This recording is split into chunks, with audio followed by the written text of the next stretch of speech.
Баршаңызға сәлем достар. Менің арнама қош келдіңіздер. Бүгін сіздерге үлпілдек және де өте дәмді болып шығатын бауырсақтың рецептін ұсынбақпын. Арнаға тіркеліп, лайк басуды ұмытпайық. Осы бауырсақтардың бір ерекшелігі өте қарапайым ингредиенттерден тұрады. Ешқандай майонез және де басқа да қаймақ секілді қоспаларды қосудың қажеті жоқ.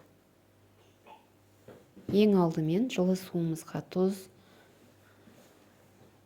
ашытқымызды және де сұйық майымызды құйып жақсылап араластырып аламыз.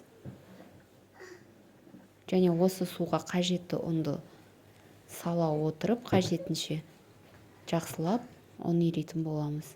Осындай жұмсақ ұнды елеп алдық.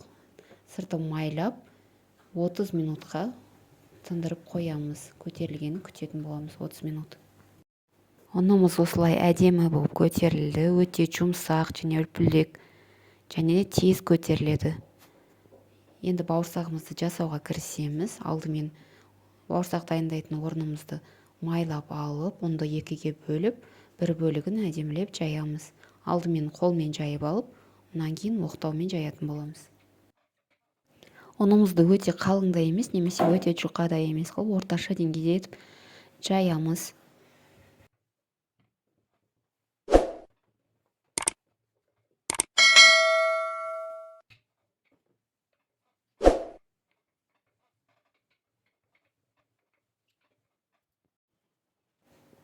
Ұнды жайып алдым. Енді ары қарай дөңгелек форманың көмегімен бауырсақтарымды жасаймын.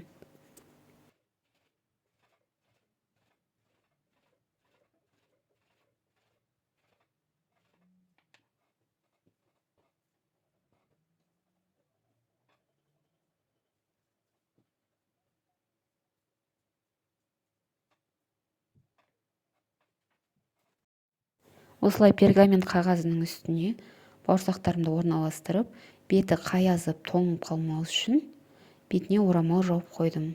15 минут күтеміз көтерілгенін. Мұнан кейін майымызды қыздырып, 15 минуттан соң бауырсақтарымызды пісіретін боламыз.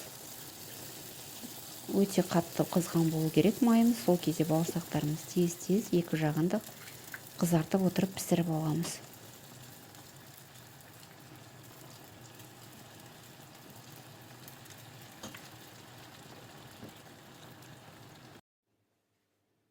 Бауырсақтарымыз дайын болды.